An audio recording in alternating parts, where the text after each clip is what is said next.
On a Tuesday morning inside a federal courthouse, one order from a local officer turned routine into chaos. A black Army Ranger in full uniform refused to be pushed aside. What followed triggered Pentagon alerts federal agents and a trial that shook an entire police department. Stay curious, stay with us, because this story will grip you. Subscribe now, like, and share. Every click helps expose truth and spark real accountability. The courthouse was supposed to be ordinary that Tuesday morning, the kind of day when lawyers shuffled their files, clerks typed away on aging keyboards, and the gallery filled with quiet conversations from citizens waiting their turn. But order and routine can shatter in seconds, and for Officer Derek Calloway that moment came when his eyes locked on Commander Marcus Greene. Calloway was a 15-year veteran of the city police force, a man who had built his sense of authority not through empathy or service, but through control, and often control at the expense of those who looked like Marcus. Sitting in the front row of the gallery, Marcus was not some casual observer. He wore his army dress uniform with the quiet dignity of a man who had lived through things the courtroom would never see: 3 combat deployments, countless operations behind enemy lines, and a stack of ribbons and medals that spoke not of vanity, but of sacrifice. His chest bore the Bronze Star twice awarded for valor, and every crease in his uniform was pressed with military precision. He was there because he had been called as a witness for the day's proceedings, but to Calloway, all of that meant nothing. What he saw was a black man taking a seat of prominence in a courtroom, and in Calloway's mind that disrupted the invisible hierarchy he enforced every day.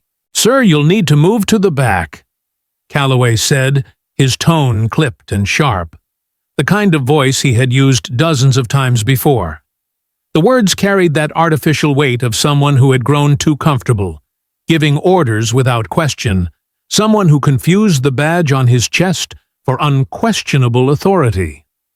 The courtroom was barely half full, rows upon rows of open benches stretched behind Marcus, making the command both arbitrary and absurd. A few people looked up from their phones, their gazes flicking between Calloway and the decorated soldier, sensing that what was about to unfold was more than just a dispute over seating. Marcus lifted his eyes to Calloway, not with defiance, but with the calm precision of a man trained to respond to escalating tension.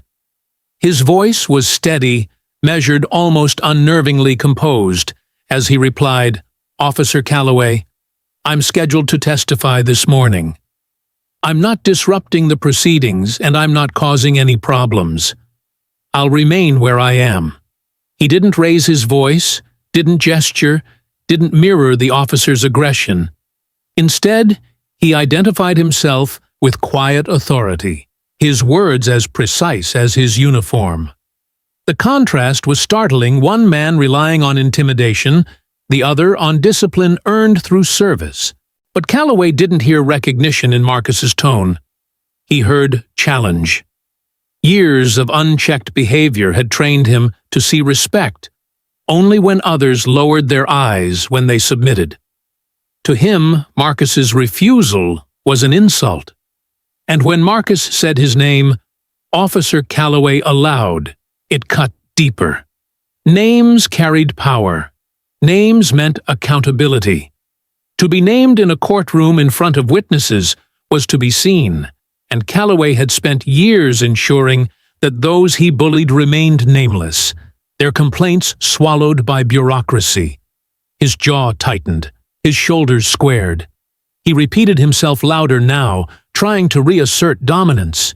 "You don't belong up front." The words hung in the air like a verdict, stripping away any illusion that this was about courtroom order. Everyone present could hear it, the sharp edge of prejudice hidden in plain sight.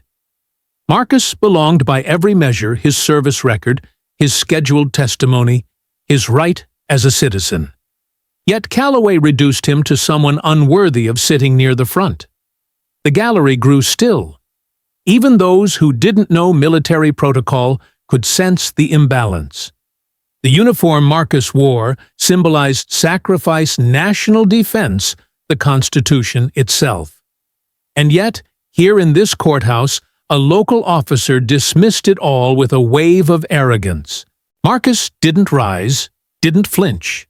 His eyes stayed locked on Calloway, the kind of steady gaze honed over years of making command decisions under fire. Inside, there may have been anger, but he let none of it surface.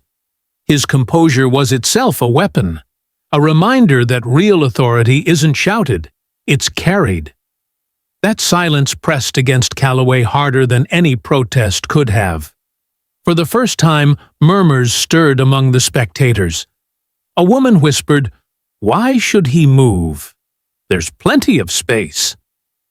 A man nearby shook his head slowly, realizing the truth. This wasn't about where Marcus sat. It was about who Marcus was. To the officer, those whispers were salt in a wound. He had expected compliance, perhaps even fear. Instead, he was being watched, judged not only by the ranger before him, but by the crowd around them. His mind raced through the familiar reflexes, intimidation, removal, maybe even physical force. Those methods had always worked. He had removed black men from benches, before shuffled veterans out of spaces, justified it with phrases like keeping order. And each time the memory faded quickly, leaving no scars on his record, no questions he couldn't brush aside. But as he looked into Marcus's steady gaze, something felt different. He was no longer dealing with someone invisible. Calloway stepped closer, his boots echoing across the polished floor. His hand brushed the edge of his belt where his badge glinted under the overhead lights. "I gave you an order," he said, lowering his voice but sharpening its edge. The threat was clear: comply, or face consequences. Marcus took a breath, his expression unchanged, and replied evenly, "Officer Calloway, I will not move. I am here under oath, prepared to testify, and I will not be intimidated." It was a statement both simple and seismic. The words cut through the silence, through years of unchallenged misconduct, and landed with the weight of truth. For the spectators, the moment crystallized one man's prejudice colliding with another man's earned authority. The room felt heavier, charged with the sense that history was tilting, that what had begun as a petty confrontation was becoming something far larger.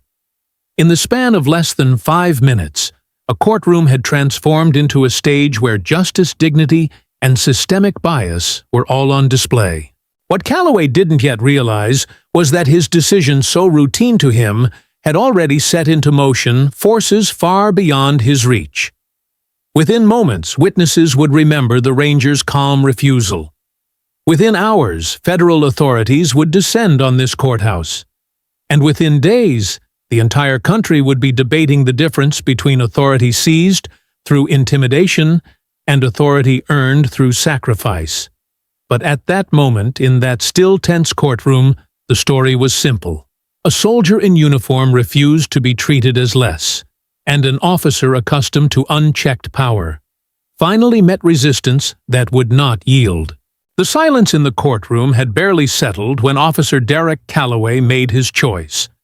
He reached down and placed a firm hand on Commander Marcus Greene's shoulder, fingers pressing just enough to declare physical ownership of the moment, just enough to tell the gallery that the badge on his chest outweighed the uniform on Marcus's back. It lasted less than a second, a reflex born of 15 years of unchecked behavior.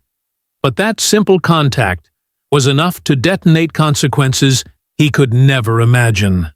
Because Marcus wasn't just any man. Underneath his uniform jacket, concealed within the lining, was a government-issued emergency military beacon, a device designed for high-level operatives, men and women whose security clearances meant their safety was tethered to national security itself. The moment Calloway's grip registered as hostile, the sensor triggered. A silent alert pulsed out, cutting through encrypted frequencies, climbing satellites, bouncing across secure military networks, and landing in a place Calloway had never dreamed his name would reach the Pentagon. At Fort Bragg, North Carolina, nearly 400 miles away, an analyst sitting in the dim blue glow of the command center blinked when her console flared red.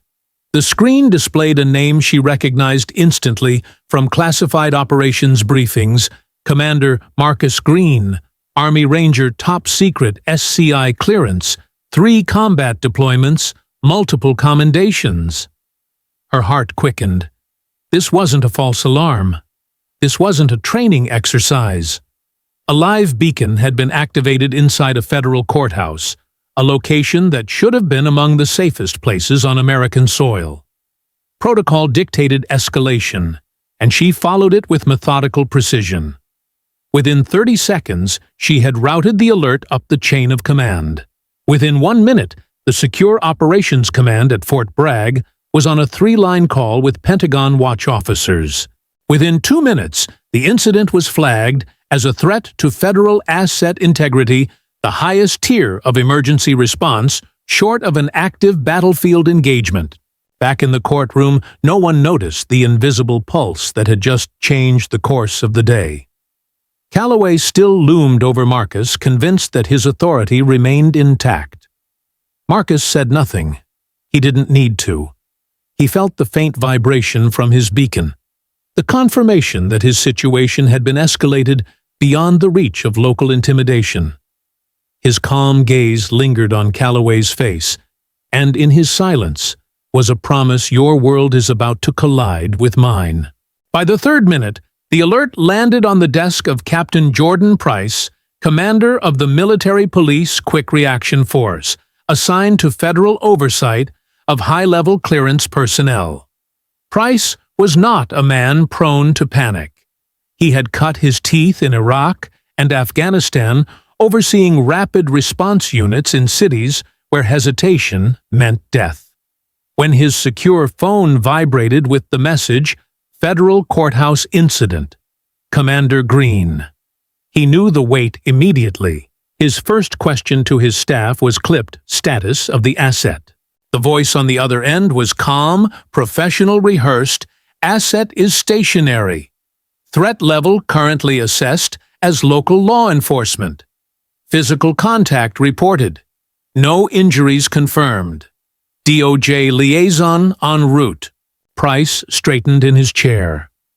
Local law enforcement harassing a ranger with SCI clearance inside a courthouse. The implications were staggering.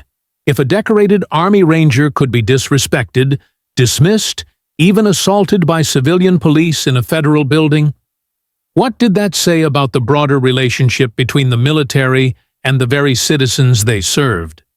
Price's mind moved quickly through possibilities: misunderstanding, prejudice, systemic bias, and landed on the conclusion his instincts already knew. This was not random. This was a symptom. At 5 minutes, secure lines were humming. The Pentagon notified the Department of Justice, who dispatched Agent Dana Whitfield, the DOJ liaison for military affairs, already stationed 2 blocks away. Fort Bragg's systems cross-checked Calloway's name through available databases, pulling up complaint files, red-flagged reports, and whispers of misconduct that had never been acted upon. Each detail painted a darker picture. Marcus Greene hadn't been targeted for disruption. He had been targeted because of who he was, a black soldier in a front-row seat, a symbol Calloway wanted to diminish.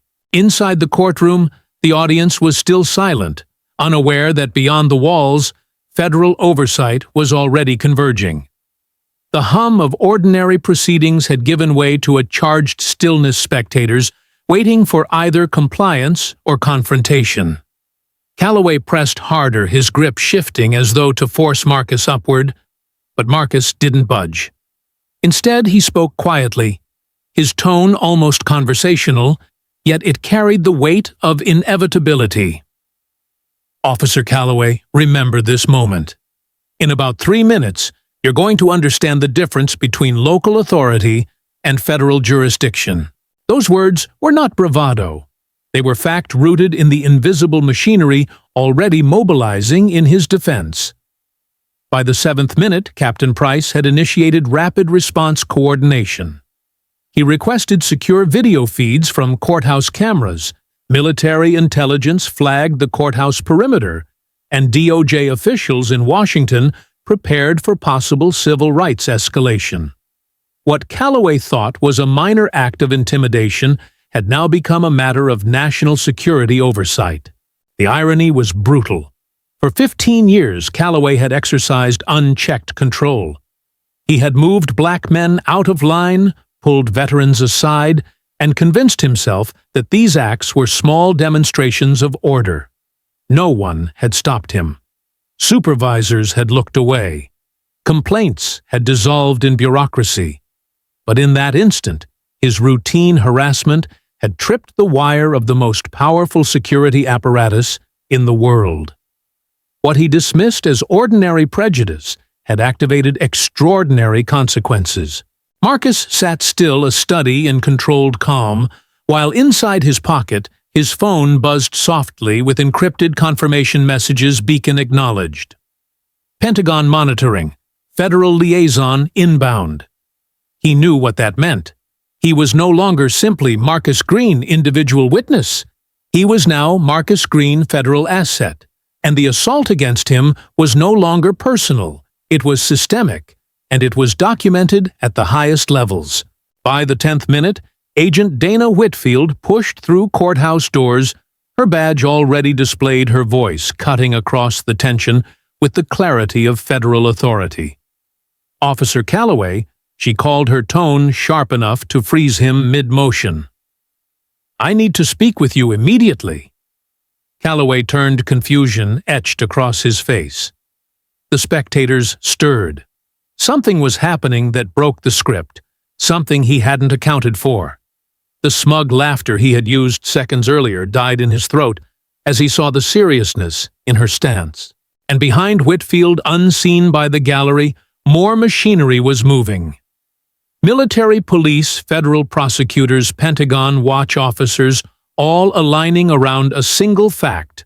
A ranger with top-level clearance had been harassed inside a federal courthouse. That was not a mistake. That was not a misunderstanding. That was a breach. The moment had stretched from seconds to minutes, but its consequences would extend for years. By the end of that day, the entire federal system would be engaged. By the end of that week, media outlets would carry the story across the nation. And by the end of that month, Derek Calloway's name would no longer be associated with local authority, but with the federal reckoning of prejudice hidden under the guise of policing. What began with a hand on a shoulder had triggered a chain reaction spanning hundreds of miles, dozens of agencies, and layers of jurisdiction. And as Captain Jordan Price stared at the glowing red indicator on his secure screen, one truth crystallized in his mind: the line between arrogance and accountability had just been crossed, and it would not be uncrossed. The courtroom was no longer the quiet stage of routine hearings. It had become a powder keg waiting for a spark. And that spark arrived at precisely the moment the double doors swung open and Agent Dana Whitfield stepped inside. Dressed in a dark navy suit, with her DOJ credentials held high, her presence immediately shifted the room. Federal authority doesn't enter quietly. It bends the air, alters the rhythm of a space, and makes everyone aware that the balance of power has changed. Her heels echoed against the marble floor as she walked deliberately toward the gallery, her eyes locked, not on the judge, not on the attorneys, but on Officer Derek Calloway. She spoke before anyone else could react, her voice cutting through the stillness with a sharp authority honed over 15 years of federal service. "Officer Calloway, I need to speak with you immediately." The words weren't a request. They were an order backed by the full weight of the Department of Justice, and in that moment, everyone in the room knew it. Calloway froze his grip, instinctively loosening on Commander Marcus Greene's shoulder. His mouth opened as if to protest, but no sound came. He had expected compliance, maybe resistance, but never intervention. Certainly not intervention from someone who carried the authority to override his badge. For the first time in his career, Calloway felt something unfamiliar press against his chest, fear. His eyes flicked around the courtroom searching for an anchor, but found only witnesses, staring attorneys whispering, and Marcus Greene sitting steady as a rock. Marcus had already warned him. Only minutes earlier, in the same calm, deliberate tone that marked everything he said, Greene had looked Calloway in the eye and spoken words that now hung like prophecy. In about 3 minutes, you're going to understand the difference between local authority and federal jurisdiction. At the time, Calloway had laughed, dismissive, arrogant, confident, that his badge was untouchable. But here, with Agent Whitfield standing less than 10 feet away, the laughter dried into silence. 3 minutes had passed, and the difference was now undeniable. The gallery shifted with subtle energy. Ordinary citizens who had come expecting mundane legal proceedings suddenly realized they were watching history unfold. They watched the decorated Army Ranger remain motionless, his composure radiating a quiet strength that contrasted violently with Calloway's unraveling posture. They watched Agent Whitfield stride with the certainty of someone who knew that backup wasn't coming. It was already here, invisible yet overwhelming. And they watched Calloway's confidence erode as he tried to square his years of unchecked authority with the reality that he was no longer the most powerful man in the room. Officer Calloway Whitfield repeated firmer, "Now step away from Commander Greene and approach me." The phrasing was surgical. Commander Greene. Not the man, not the witness, but his full rank recognized and spoken aloud for the entire courtroom to hear. That acknowledgement alone sent ripples through the gallery. Calloway's dismissal of Greene's uniform, his refusal to recognize the Ranger's standing, was being corrected in real time by a federal agent whose word carried more weight than his entire department. Calloway's throat tightened. He turned slightly toward Whitfield, then back at Marcus. For years, intimidation had worked.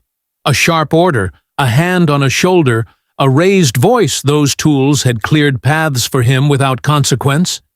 But here, under the fluorescent lights of a federal courtroom, his tricks looked small, almost pathetic. He felt the stares of the spectators on his back, the quiet judgment of people who would leave this building carrying stories of his downfall. His career wasn't just slipping, it was disintegrating second by second. Marcus didn't gloat.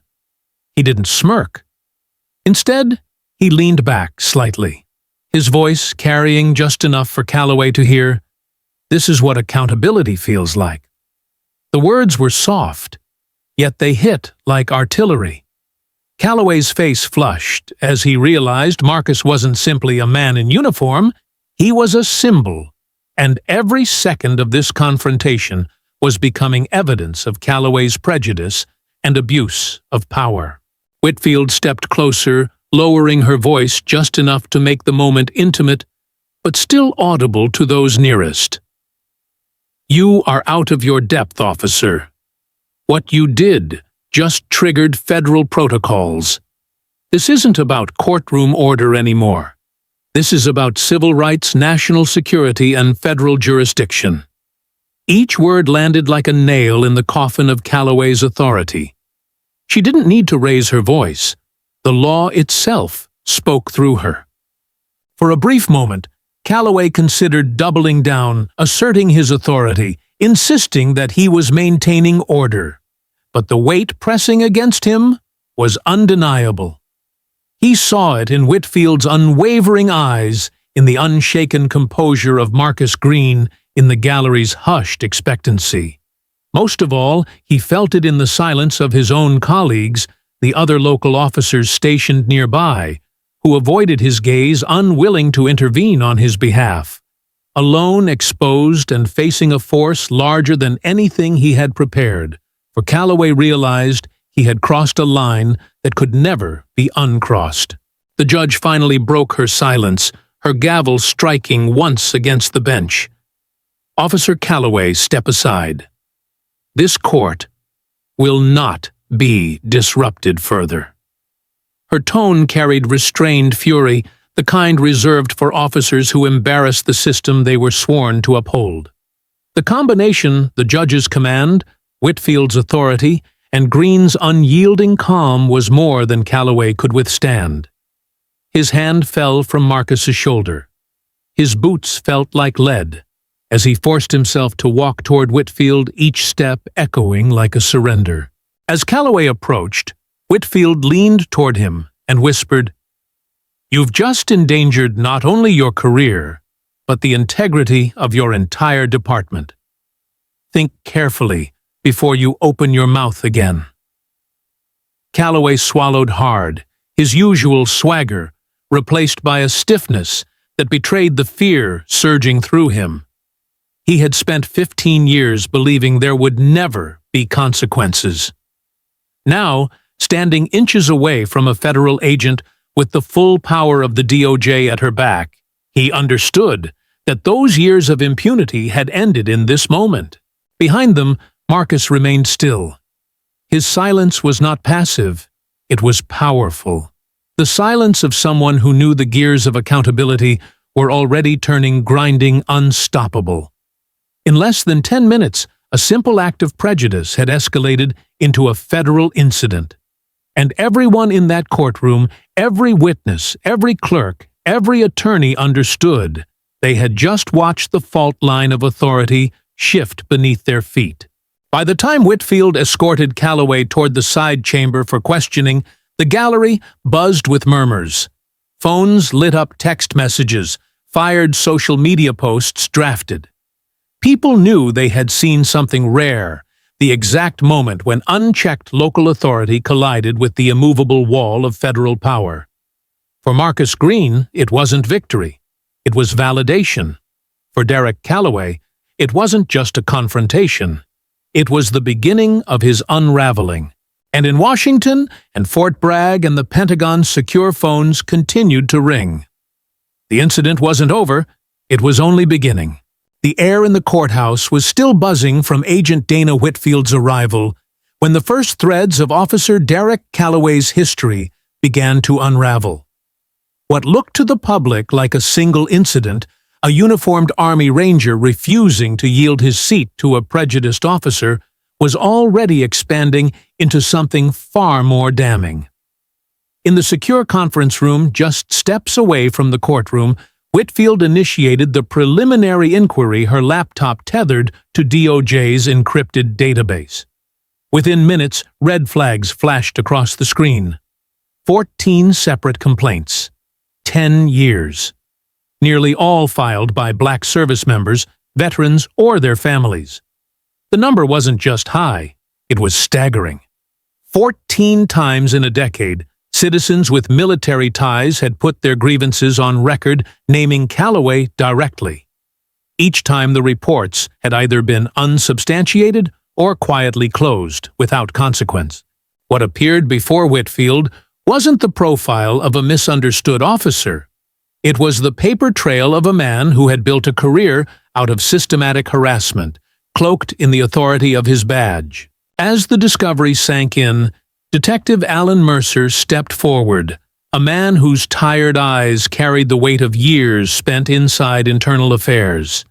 He had been waiting for this moment, hoping, perhaps even praying, that someday someone outside the department would finally see what he had been forced to watch in silence. Mercer cleared his throat, his voice measured, but carrying a bitterness that only comes from being ignored too long. "I've tracked Calloway for years," he said. "Every time a file crossed my desk, every time a veteran or service member came in with a complaint, I documented it. And every time I tried to move it up the chain, it disappeared, suppressed, buried, rewritten as a misunderstanding or personality conflict." He paused, rubbing his temple. This wasn't oversight. It was protection. His supervisors made sure nothing stuck. Whitfield's eyes narrowed. Suppressed evidence was more than incompetence. It was conspiracy. Mercer slid a folder across the table, thick with photocopies of reports, complaint numbers scrawled in his own handwriting, to preserve a record when official files were lost. One report from 7 years earlier described how Calloway stopped a black Marine veteran outside a grocery store, accused him of loitering, and forced him to the ground when he showed his military ID. Another file detailed a traffic stop where Calloway pulled over a Navy medic, berated him in front of his children, and claimed the uniform doesn't mean anything out here. 14 stories, different names, same pattern. Whitfield flipped page after page, her jaw tightening with each detail. By the end of the first hour, the narrative had shifted. What happened in the courtroom wasn't isolated, it was the visible tip of an iceberg that stretched a decade deep. Marcus Greene's calm defiance had exposed not just Calloway's prejudice, but a system that had allowed it to fester unchecked. The story was no longer about one officer and one soldier. It was about institutional rot, the kind of slow decay that eats away at the foundation of public trust until an entire department stands complicit. Meanwhile, in the gallery, whispers spread like wildfire. Word was leaking that federal authorities were investigating not only Calloway, but his entire record. Spectators who had initially seen only a clash of personalities now realized they had witnessed the spark of something historic. 14 complaints, one woman murmured to her neighbor. 14. And they let him keep working. The disbelief hung heavy in the air. People reached for their phones, texting, tweeting, recording their thoughts. The story was no longer confined to the courtroom. It was beginning to bleed into the public consciousness, a story too explosive to contain. Back in the conference room, Whitfield pressed Mercer for specifics. Why wasn't this caught earlier? 14 complaints don't just vanish. Mercer's answer was both damning and predictable. His supervisors protected him. Chief Holt made it clear, don't sink one of our own. Every time I raised concerns, I was told not to damage morale, not to create division in the department. But it wasn't about morale. It was about power. Calloway knew he was shielded. That's why he never stopped. Those words hardened the air in the room. For Whitfield, this wasn't just misconduct. It was systematic abuse of authority, insulated by a culture of silence. She could already see the legal framing forming in her head, a pattern of discriminatory behavior enabled by leadership constituting a violation of federal civil rights protections. What had begun as a harassment complaint was evolving into a potential federal civil rights investigation of the entire department. And that, she knew, was the kind of reckoning no city could shield itself from.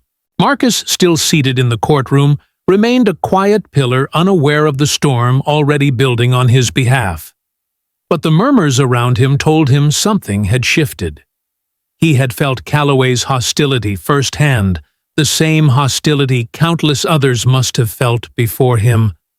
The difference was that this time the prejudice had collided with a soldier, whose clearance training and composure ensured the system could not look away. His calm was not just resistance, it had become a catalyst. By the second hour, Fort Bragg analysts had corroborated Mercer's files with military complaints logged informally through veteran advocacy groups. The stories aligned. Calloway's pattern stretched across multiple contexts: traffic stops, courtroom encounters, public spaces.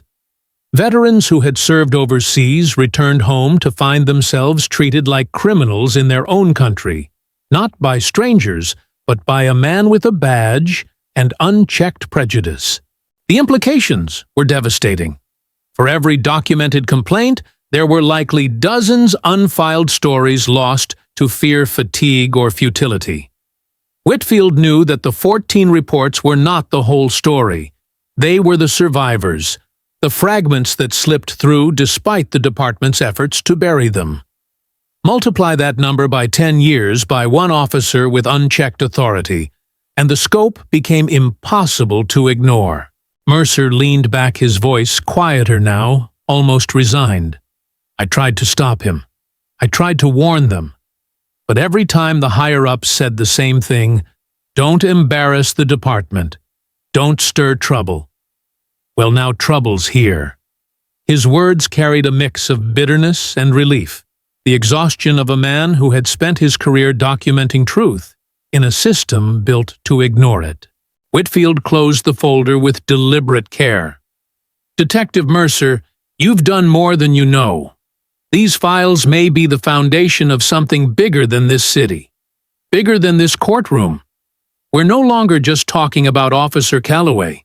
We're talking about systemic failure. She met his tired eyes. And now we're going to make sure it's exposed. Outside, the world was beginning to catch on. A local journalist had already tweeted about federal interest in Officer Calloway's record. Veterans groups were picking up the story, amplifying whispers into demands. By evening, news desks across the state would be running with it.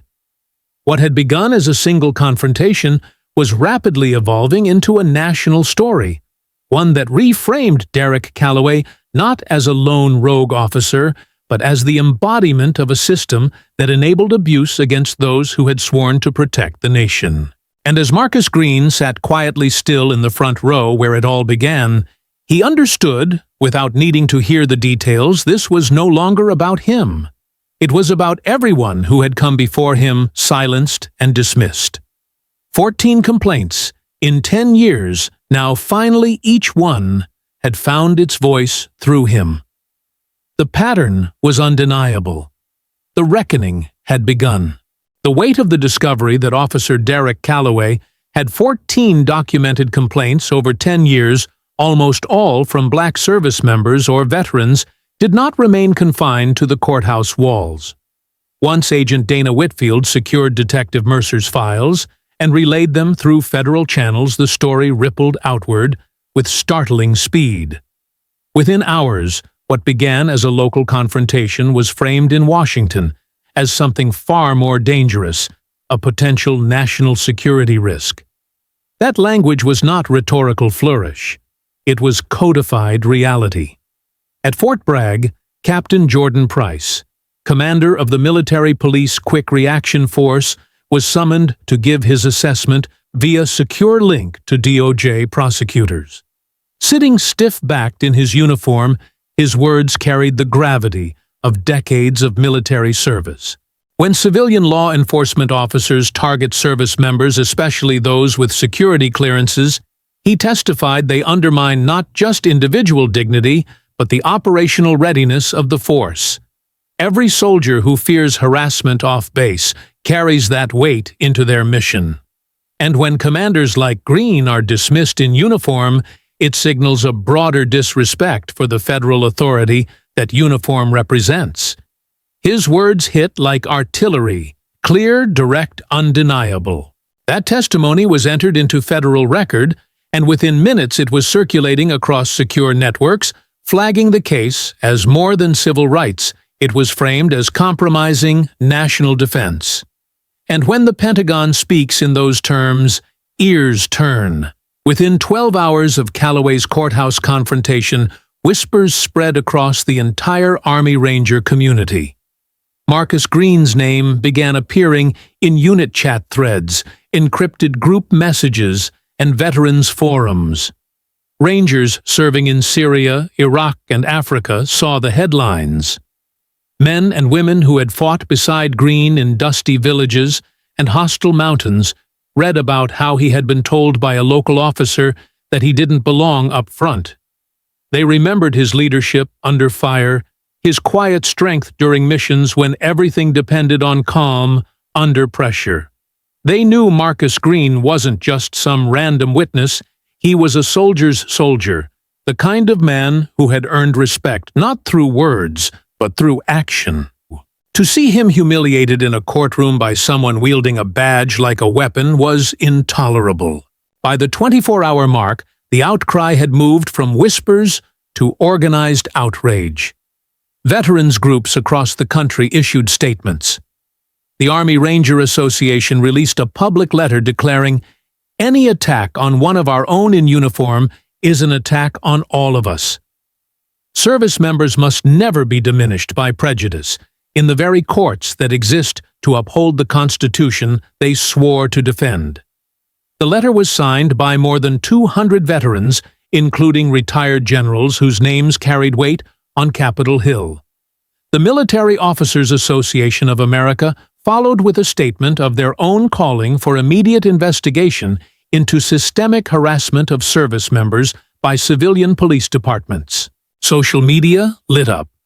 Hashtags like "Respect the Uniform" and "Justice for Greene" began trending within hours first among military families, then across broader civilian circles. Videos of Marcus Greene sitting calmly in the courtroom circulated online, contrasted with images of Calloway's dismissive posture. One clip in particular, a recording of Greene's quiet words, "I will not move. I am here under oath, prepared to testify, and I will not be intimidated," went viral, shared more than 1 million times in 2 days. Civilians saw in him the calm dignity of service. Service members saw a reflection of themselves standing firm against disrespect. In veterans' halls from Texas to Pennsylvania, conversations turned heated. Retired sergeants remembered times they had been dismissed or humiliated in uniform. Wounded veterans recalled traffic stops where their injuries were mocked or their medication questioned. The Calloway case became a mirror for every story that had been ignored, every indignity swallowed in silence. Advocacy groups seized the moment, organizing press conferences, drafting petitions demanding accountability, not just for Calloway, but for the entire system that had protected him for more than a decade. By the third day, the Department of Veterans Affairs weighed in. Secretary-level officials issued a cautious but pointed statement. The harassment of service members active or retired by civilian law enforcement undermines trust in the institutions designed to protect all citizens. The Department of Veterans Affairs stands ready to support investigations, ensuring accountability.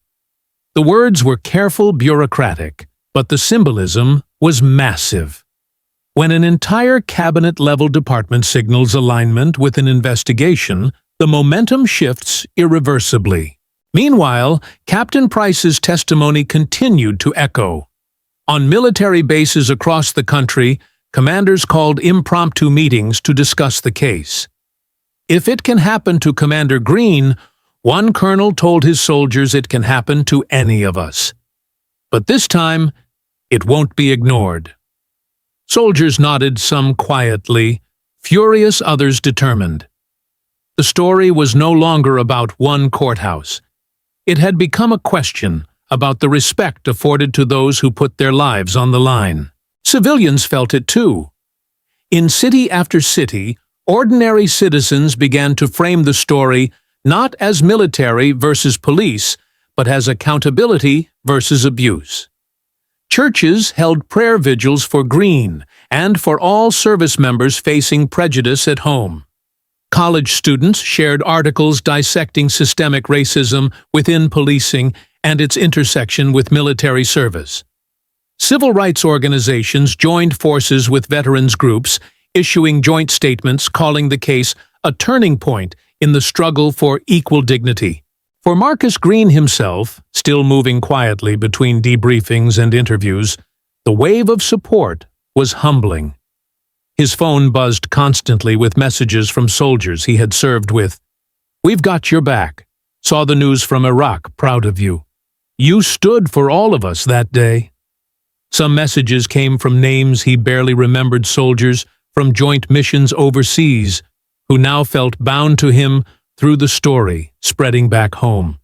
For Marcus, it was never about fame, but he understood something deeper. His refusal to move his calm words in the face of Calloway's prejudice had ignited a movement larger than himself. By the end of the week, advocacy groups staged rallies in front of federal courthouses in Washington, Dallas, and Atlanta. Crowds of veterans in uniform stood shoulder to shoulder with civilians holding signs, "Respect our service," "End police harassment," "Justice for Greene." News outlets covered the rallies extensively, amplifying their message across the nation. Lawmakers, sensing the rising tide, began drafting early statements of support for federal oversight. For Calloway, isolated in administrative detention pending federal review, the shift was terrifying. He had always relied on silence victims who walked away, discouraged complaints that vanished into filing cabinets. Now, the silence was gone. In its place roared a coalition of soldiers, veterans' families, civilians, advocacy groups, and federal institutions. The very authority he had mocked military service had risen against him not with fists or weapons, but with testimony, organization, and the unshakable dignity of collective outrage. The stage was set. 14 complaints once buried were now amplified by thousands of voices. One courtroom incident had become a national reckoning. And as Captain Price reminded prosecutors in his closing words that week, "Every time a soldier is harassed in uniform, it sends a message to our allies, to our adversaries, to every citizen watching that our nation does not value its defenders. That is a national security risk we cannot afford." His warning carried into every headline, every broadcast, every rally. The case was no longer just legal, it was cultural, national, historic. And for Marcus Greene, the ranger who had refused to move the response, was clear he was no longer standing alone. He was carrying the weight of a community, and the community was carrying him back. The rallies outside courthouses, the statements from advocacy groups, the surge of support from veterans organizations, all of it created a tide that federal authorities could no longer treat as background noise. What began as a spark in a single courtroom had ignited into a firestorm, and into that storm stepped Elena Vargas, the federal prosecutor assigned to lead the case against Officer Derek Calloway. Vargas was not a woman who trafficked in half measures. With 15 years in federal courtrooms and a reputation for dismantling corrupt institutions brick by brick, she understood instantly that the Calloway case was not about one officer's prejudice alone. It was about a system that had enabled it, hidden it, and excused it for more than 10 years. And she was determined to prove it. From the moment Vargas took charge, her framing was deliberate, sharp, and uncompromising. Calloway's defense floated the idea of misunderstanding an overreaction in a tense moment, a lapse in judgment rather than malice. Vargas refused that narrative outright. This was not an accident, she declared in her first press briefing. This was a pattern. Officer Calloway's actions were conscious choices repeated over more than a decade. He deliberately targeted service members, particularly black service members, with harassment and intimidation. That is not misconduct. That is systematic civil rights violation. Her words echoed through television broadcasts and online headlines, shifting the conversation from bad policing to deliberate oppression under color of law. The charges she drafted reflected that sharper edge. It was not enough to prosecute Calloway for the single confrontation with Commander Marcus Greene. Vargas expanded the indictment to include civil rights violations under Title 18 harassment of military personnel, under federal protection statutes and conspiracy charges aimed at those who shielded him. She was not prosecuting Derek Calloway, the individual. She was prosecuting a network of silence and complicity. Every supervisor who had ignored a complaint, every administrator who had buried internal affairs reports, every superior who had told Detective Mercer to stand down. Suddenly, they were not just poor managers. They were co-conspirators in a cover-up that had spanned more than 10 years. At the center of that conspiracy was Chief Raymond Holt. For years, Holt had been praised locally as a steady hand, the kind of chief who avoided scandal by projecting calm authority. But Vargas's investigation exposed the truth. Holt had been the bulwark protecting Calloway from accountability. 14 complaints had crossed his desk. 14 opportunities to intervene had been ignored or dismissed. Vargas laid it out plainly during a preliminary hearing. Chief Holt made a conscious decision to protect Officer Calloway rather than the citizens and service members he harassed. He signed his name to dismissals of valid complaints. He reassigned officers who raised concerns. He actively concealed evidence from federal review. That is not negligence. That is conspiracy to deprive citizens of constitutional rights. The revelation landed like a thunderclap. For many in the community, Holt had been seen as untouchable, a respected leader whose word shaped the department's reputation. Now, with Vargas's evidence displayed in black and white, his legacy collapsed overnight. Local newspapers ran headlines like, "From Shield to Suspect, Chief Holt implicated in cover-up."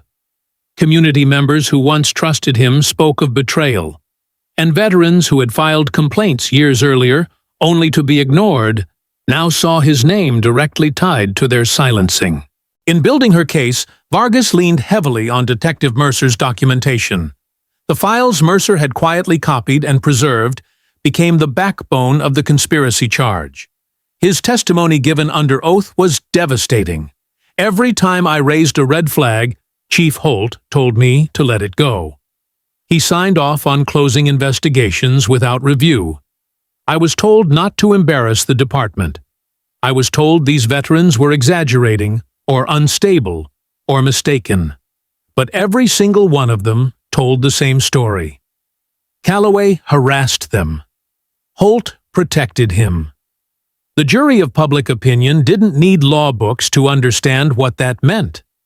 It meant the abuse wasn't accidental. It was deliberate, layered, protected from the top down. Meanwhile, Calloway's defense team tried to push back. They painted him as a veteran officer, struggling with stress, a man whose service was marred by occasional lapses. They called him overzealous, imperfect, but not malicious. Vargas dismantled that line with surgical precision. If this were stress, she argued, we would see inconsistency. We would see random targets. But what do we see? We see 14 documented complaints, all from service members. We see a Marine forced to the ground in front of a grocery store. We see a Navy medic humiliated in front of his children. We see Commander Greene ordered to move simply because he was a black man in uniform sitting in the front row of a federal courtroom. That is not stress. That is intent. The courtroom listened rapt as she laid down piece after piece of evidence. Audio recordings of Calloway mocking veterans for thinking their uniform makes them special. Written complaints describing identical encounters across different years. Testimony from internal affairs officers who admitted they were told to drop cases. The pattern was too consistent, too deliberate to dismiss. Each revelation struck like a hammer, building a case that was less about one man's prejudice and more about a systemic rot. Beyond the courtroom, Vargas's strategy began reshaping the national conversation. Civil rights groups hailed her for connecting individual harassment to systemic failure. Military advocacy organizations praised her for framing the harassment of service members as a federal issue of security and respect. The story was no longer confined to veterans' halls or advocacy rallies. It was debated on primetime television, in congressional hearing rooms, and at family dinner tables across the nation. The question was no longer whether Derek Calloway was guilty. It was how many others like him existed, and how many chiefs like Holt had buried their misconduct. Holt, once proud and steady, began to unravel under the pressure. When federal agents arrived with subpoenas for his emails, and personnel files, the facade of control slipped. His allies in city government distanced themselves overnight, issuing statements about allowing the federal process to proceed. Officers in his own department, once deferential, avoided his gaze in the hallways. For years, Holt had been the protector. Now he was the exposed. Vargas made sure the symbolism was clear. Protecting an abusive officer was no different than committing the abuse yourself. For Marcus Greene, still steady as the eye of the storm, Vargas's work was vindication. He had not asked to be the face of a national reckoning, but his quiet refusal in that courtroom had sparked the investigation that laid bare more than a decade of abuse. He sat through briefings, offered testimony when called, and watched as Vargas's sharp words transformed his personal humiliation into a weapon of accountability. Where Calloway once tried to reduce him to insignificance, Vargas elevated him into the emblem of resistance, a reminder that dignity under pressure can expose rot no badge can conceal. By the time Vargas filed her expanded indictment, the charges filled more than 70 pages. Calloway would face civil rights violations, harassment of military personnel, and federal assault. Chief Holt and several supervisors would face conspiracy charges, obstruction of justice, and deprivation of rights under color of law. The case was no longer just United States versus Derek Calloway. It was United States versus a system that had hidden behind silence and uniform shields for too long. As Vargas stood before reporters that evening, she spoke with the same precision she carried into the courtroom. "This prosecution is not only about holding individuals accountable," she said. "It is about sending a message that service members will not be diminished, that veterans will not be harassed, and that law enforcement leaders who shield misconduct will face justice. Respect for the uniform is not optional, it is required by law, and it will be enforced." Her words rang across headlines, across social media, across the restless nights of officers and chiefs who suddenly wondered how many of their own buried complaints might soon resurface. And as the lights of the press conference dimmed, the nation understood the prosecution was not the end. It was the beginning of a broader reckoning, one that would peel back the layers of silence protecting power until truth stood exposed for all to see. The courtroom battle had already escalated beyond what most observers expected, but the spark that transformed the case into a national firestorm came not from the gavel or the prosecutor's desk, but from the pen, or more precisely, the keyboard of investigative journalist Sofia Delgado. Known for her unflinching reports on institutional corruption, Delgado was the kind of journalist who lived in courthouse basements, combing through dusty case files, and didn't sleep until her questions were answered. She had watched federal prosecutor Elena Vargas frame Derek Calloway's actions as deliberate, not accidental, and she sensed something bigger simmering beneath the surface. Within days, Delgado filed a comprehensive investigation that stretched nearly 12,000 words, documenting not just one incident, not just 14 complaints, but a 15-year history of harassment that local officials had shielded from consequence. Her article dropped at midnight on a Monday, hosted on the front page of a national news outlet. Its headline alone was enough to stop readers mid-scroll. "Pattern of Power: How Officer Derek Calloway Spent 15 Years Targeting Black Service Members and How His Department Protected Him." The story opened with the now famous image of Commander Marcus Greene sitting calmly in his uniform, Calloway's hand pressing on his shoulder. But Delgado did not linger on the confrontation everyone already knew. She expanded the lens, weaving together testimony documents and long-ignored complaints into a tapestry of systemic rot. She laid out in excruciating detail every incident Detective Alan Mercer had preserved in his quiet rebellion against silence. A Marine veteran thrown to the ground outside a grocery store.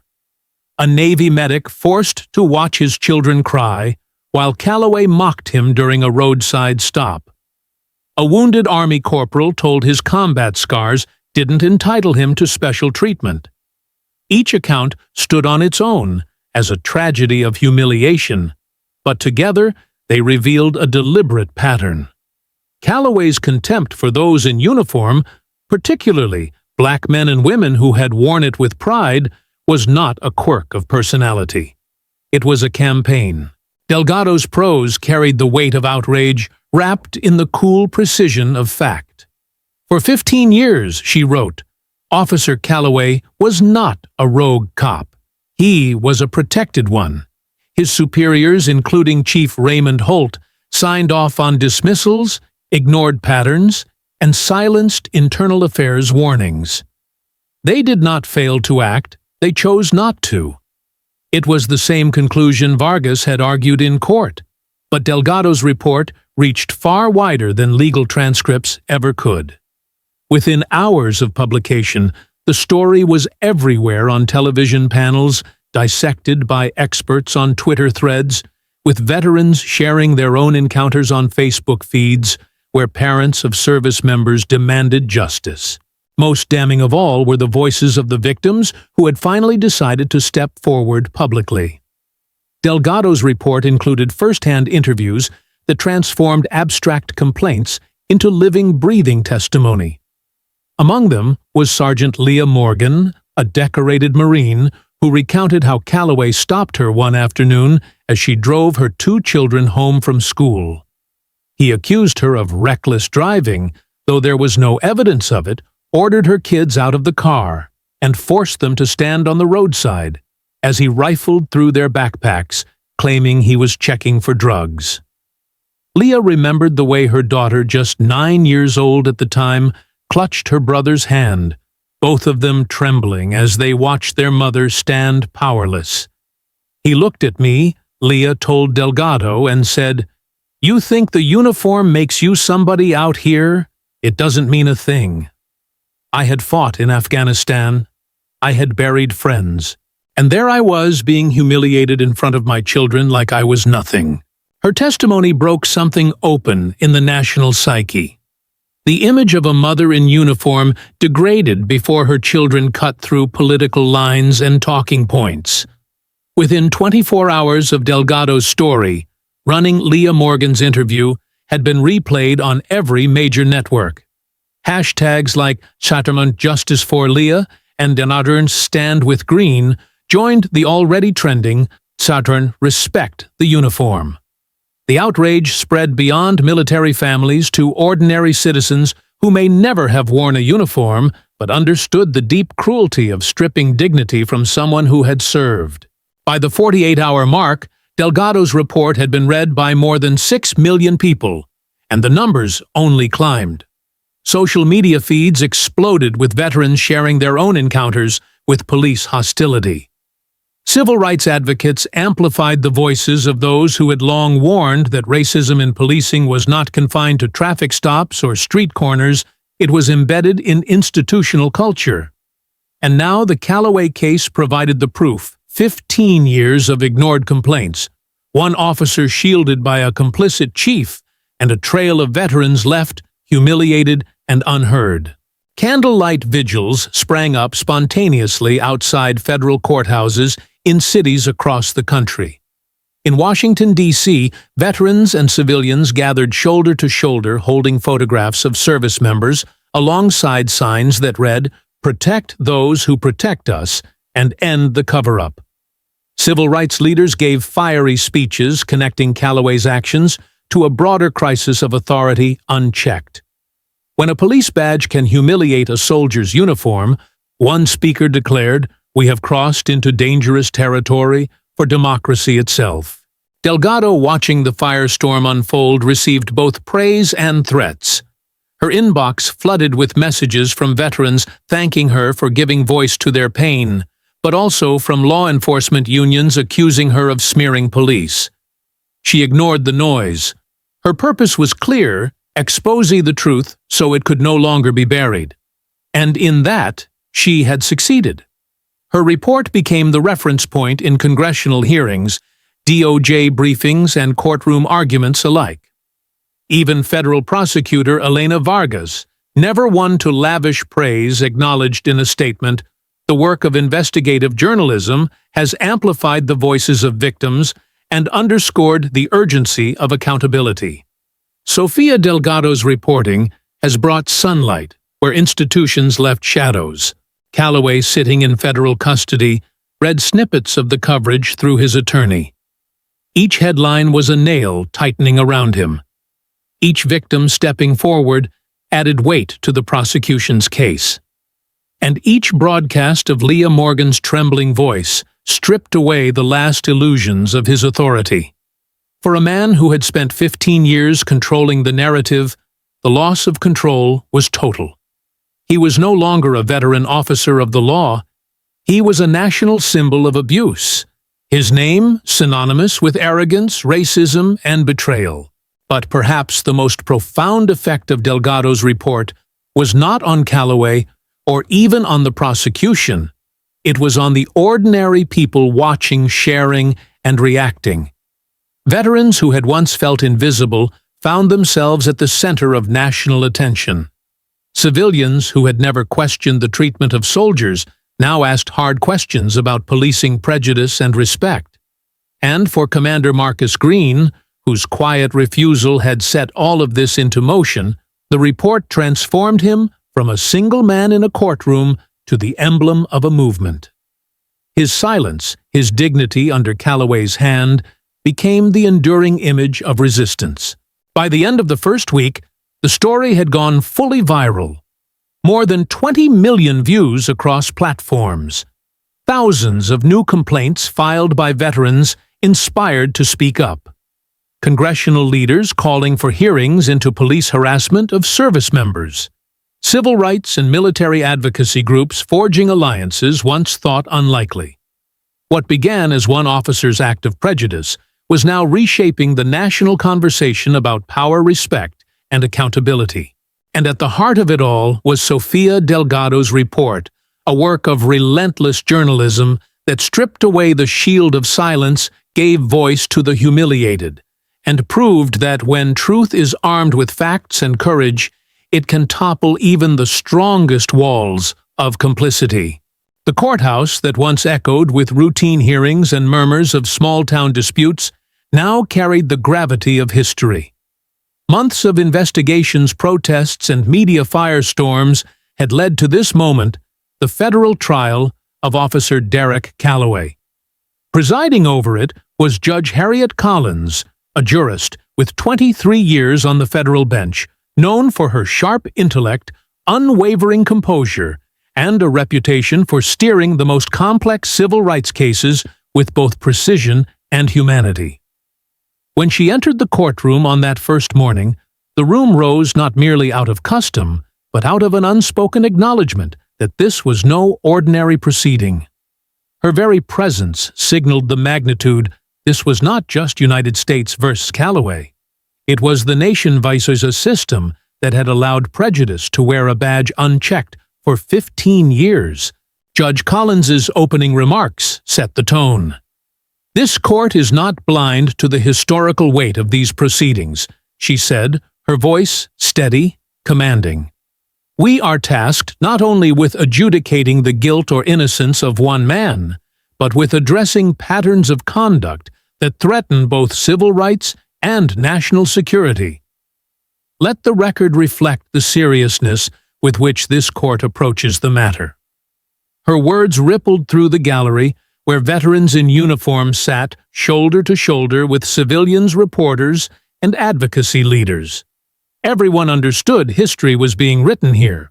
The prosecution's first witness was the man whose dignity had ignited the firestorm, Commander Marcus Greene. Clad once again in his army dress uniform, Marcus walked to the stand with the same calm presence that had defied Calloway in the original confrontation. As he raised his hand to take the oath, the courtroom seemed to hold its breath.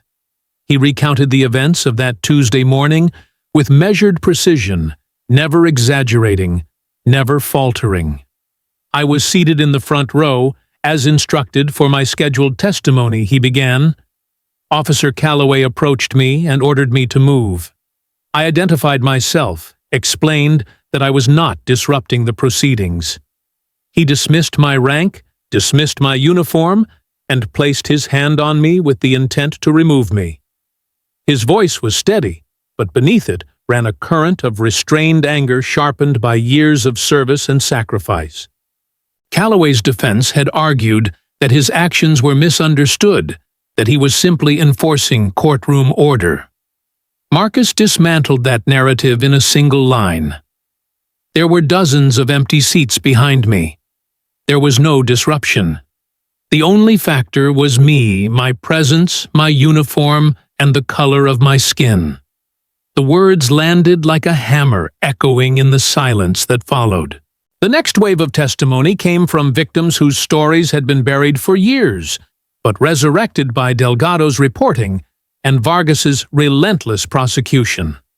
Sergeant Leah Morgan took the stand, her marine dress blues adorned with combat ribbons, her children sitting quietly in the gallery behind her. She described the humiliation of being pulled over her children, forced out of the car, their school bags rifled through on the roadside, while Calloway smirked. "My daughter was 9 years old," she said, her voice breaking slightly. "She asked me why a man with a badge was treating her mom like a criminal. I didn't have an answer then. I want an answer now."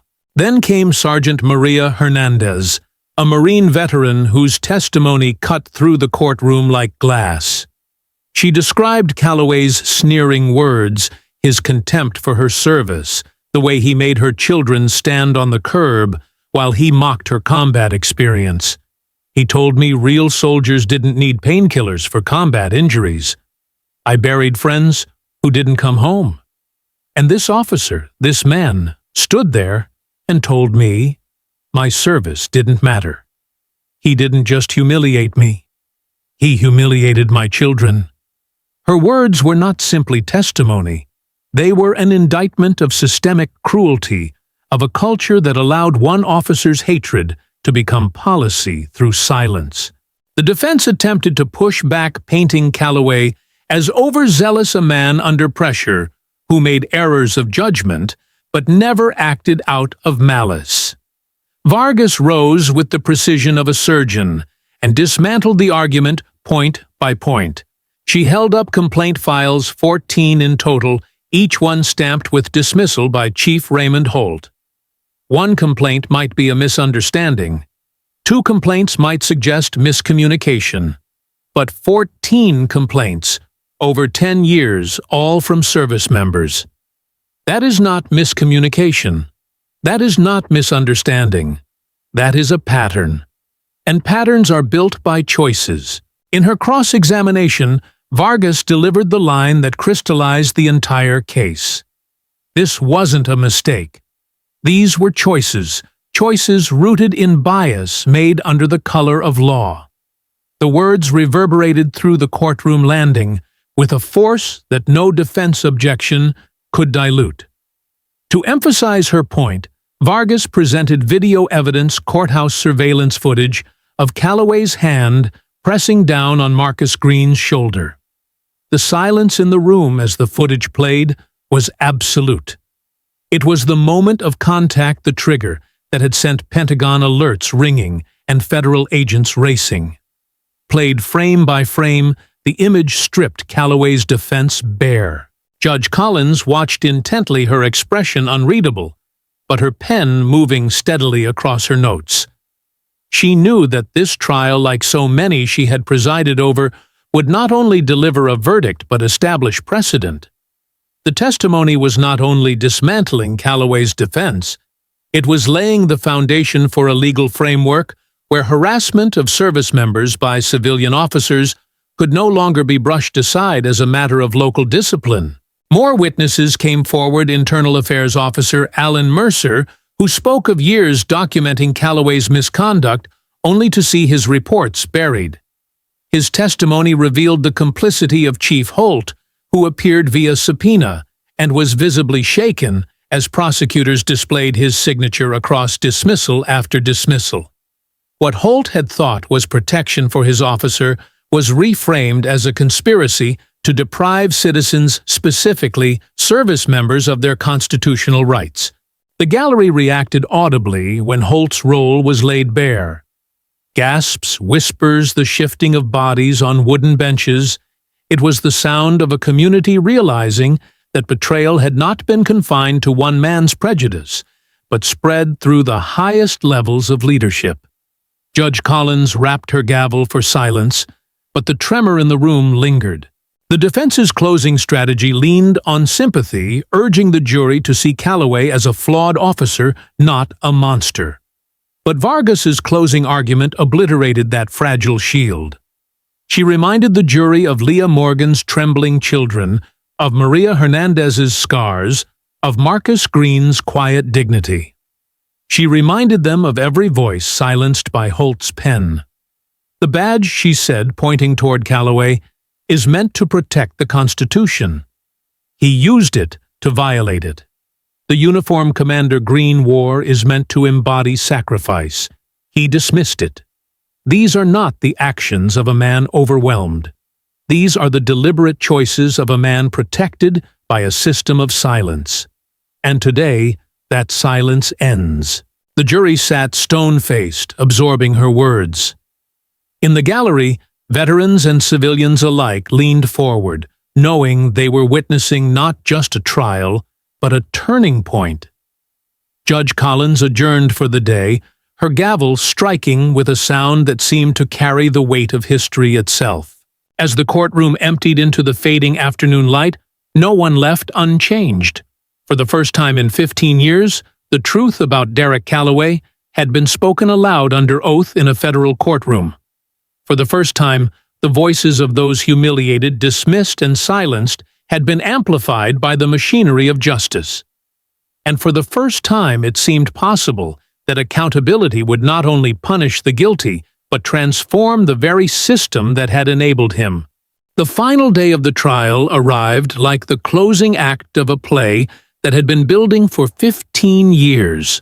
The courtroom was packed to the walls, every seat filled by veterans in uniform military families, holding small flags, and citizens who had followed every twist of the case. Reporters lined the back row, their cameras waiting for the image that would capture history. Judge Harriet Collins entered with her usual quiet authority, her black robe flowing like the shadow of the Constitution itself. For weeks, she had listened to testimony, examined evidence, and guided the trial with a steady hand. Now, at last, the reckoning was here. When the clerk read the jury's verdict, the words fell like a hammer against stone, guilty on all major counts. Derek Calloway was convicted of civil rights violations, federal assault against a service member, harassment of military personnel, and multiple counts of conspiracy under color of law. Each count carried years of prison time, and together they amounted to a sentence that would span the rest of his life.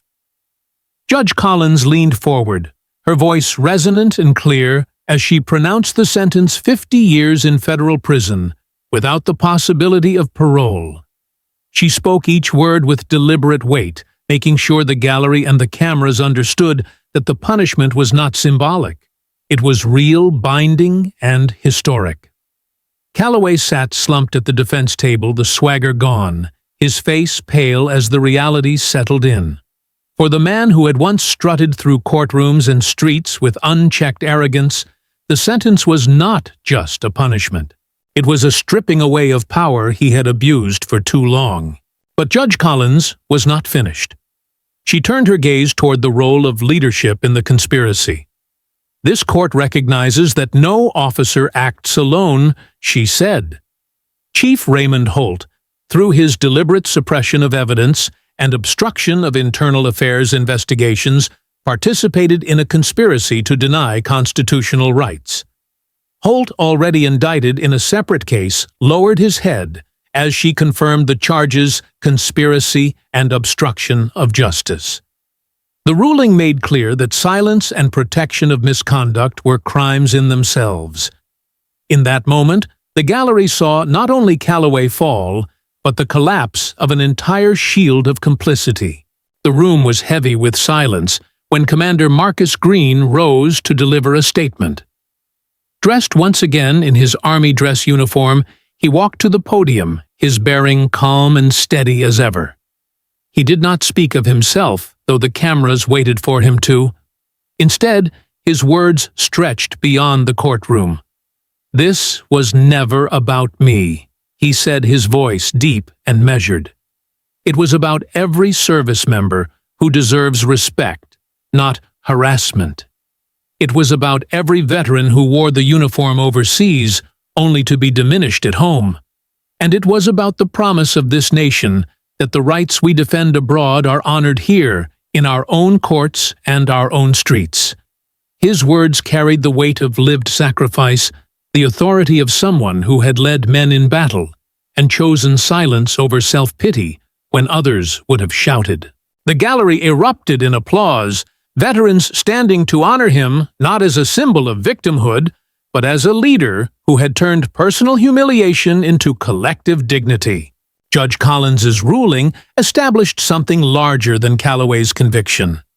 In her final statement, she made it clear that the trial had created a new federal precedent. Harassment of military personnel by civilian officers was not merely misconduct, it was a civil rights violation under federal law. The implications were seismic. From that day forward, every complaint filed by a service member would carry the weight of federal oversight. Departments could no longer dismiss them as misunderstandings. Chiefs could no longer bury them in filing cabinets. The law itself now recognized what Calloway's victims had felt all along, that to degrade the uniform was to degrade the Constitution it represented. Outside the courthouse, the air was electric. Families of service members wept with relief. Veterans embraced one another, and advocates held signs declaring victory. Reporters captured the images soldiers in dress blues, saluting as Calloway was led away in shackles, mothers holding children who waved small American flags, civilians chanting for reform. In living rooms across the nation, people watched the coverage and understood that they were witnessing something rare, accountability delivered not just to one man, but to a system that had once thought itself untouchable. For Marcus, the day closed with quiet reflection. He did not linger in front of cameras. He walked out of the courthouse with the same steady composure he had carried through combat zones and courtrooms alike. To those who asked what came next, he offered no fiery speeches, only a steady reminder. True authority is earned through service, not seized through intimidation. Those words would echo across social media, quoted in headlines, repeated in classrooms, printed on banners at rallies. They became not just a summary of his ordeal, but a creed for reform. Calloway began his 50-year sentence in a federal facility reserved for civil rights violators, a stark reversal for a man who had once wielded power so casually. Holt faced his own trial, his legacy in ruins, his name a byword for complicity. And across the nation, military families and veterans breathed a little easier, knowing the law had shifted, however slightly, in their favor. The legacy of the case stretched far beyond one conviction. In Congress, lawmakers cited the ruling as justification for new oversight legislation. In military communities, commanders reminded their soldiers that their dignity was now federally protected. And in civilian households, ordinary citizens recognized a truth often overlooked, that service is not defined by a badge or a uniform alone, but by the integrity with which it is carried. As the sun set on the courthouse that evening, veterans lingered on the steps sharing stories, shaking hands with strangers who felt like kin. Civilians joined them, united by the sense that justice had not only been served, but had been elevated to something greater than punishment. It had become precedent, legacy, transformation. The air was heavy with the realization that dignity once trampled could rise again when people refused to be silent. And so the story closed not with the fall of one man, but with the rise of a principle that in America, authority without respect is hollow, but authority earned through service, whether in combat, in advocacy, or in justice, is the foundation on which freedom stands. The story of Commander Marcus Greene and Officer Derek Calloway is more than a courtroom drama. It is a mirror held up to America. It reminds us that true authority is not shouted or forced, but earned through service, sacrifice, and integrity. For 15 years, one man was shielded by silence and complicity, his misconduct buried in filing cabinets. 14 complaints went unanswered, families were humiliated, veterans disrespected, and children left with memories of fear. But it took one Tuesday morning, one ranger refusing to move, and one moment of calm resistance to expose a pattern that spanned over a decade. The lesson is clear: injustice thrives in silence, but it crumbles when truth is spoken, when evidence is revealed, and when citizens refuse to look away. Judge Harriet Collins's ruling did more than sentence a man to 50 years in federal prison. It established a new federal precedent, declaring that harassment of military personnel is not just misconduct, but a civil rights violation under the law. That precedent exists now because ordinary people, soldiers, mothers, journalists, prosecutors, and citizens refused to be silent. And that is where you come in. Change does not end with a verdict. It begins with awareness, vigilance, and participation. Every time you share stories like this, you help build a culture where silence cannot protect corruption, where the voices of veterans and families cannot be dismissed. Every share, every comment becomes part of a movement to ensure accountability stretches beyond one city, beyond one department, into every corner of this nation. Think about it. In just 7 days, this case went from a single incident in a courthouse to a nationwide reckoning trending across social media and sparking reform discussions in Washington. That is the power of people refusing to look away. So if you believe that service deserves respect, if you believe that authority should be carried with dignity rather than intimidation, then take action right now. Subscribe to this channel, like this video, and share it with someone who needs to hear this story. Together, we can make sure that the sacrifice of those who serve is honored, that justice is not just a word, but a living promise, and that voices once silenced are amplified into change. One click is small, but multiplied by thousands, it is the sound of a nation refusing to stay quiet.